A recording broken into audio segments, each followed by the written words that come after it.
Hi everyone, my name is Artem, and in this video I wanted to demonstrate another beautiful flute that I've built, which is a flute in the key of low D, and it is a drone flute. There's 7-hole extended scale model, and this one is adorned with walnut wood, so the hand-carved feather is made out of walnut, and so is the totem and the mouthpiece.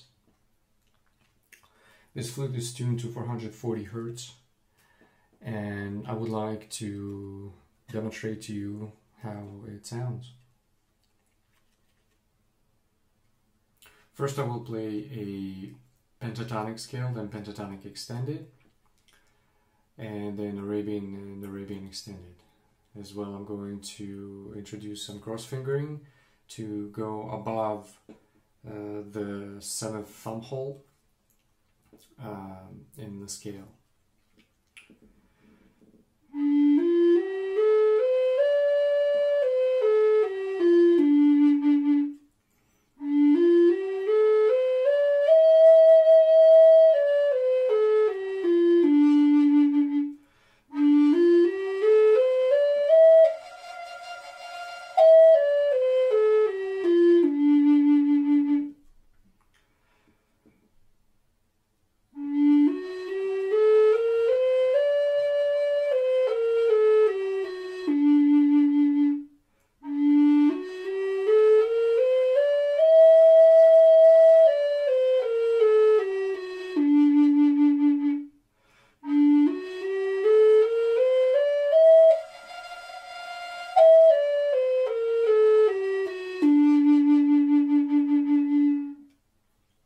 So as you can see, with the addition of a 7th hole, the flute can have wider range into the higher octave for the expression. So let me demonstrate to you by improvising what this really means.